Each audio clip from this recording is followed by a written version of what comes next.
This is a demo for introducing Photon Unity Networking, or briefed as PUN. PUN is a real-time multiplayer cloud, cross-platform. It benefits from a tight Unity integration to easily develop and launch multiplayer games worldwide. It can export to all Unity-supported platforms. Here is a kart game. You can select your kart. Here one kart already started on one computer, but the race is not ready yet. It is waiting for another kart to get ready on another computer. These computers are connected on the Photon Unity Networking. When user clicks the red Start Race button, then these karts start racing after getting synced with each other.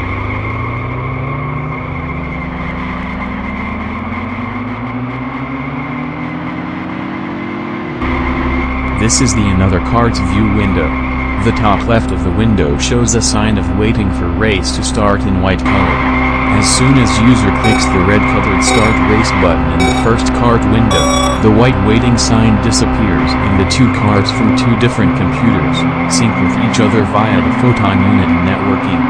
Therefore, the race can start at the same time.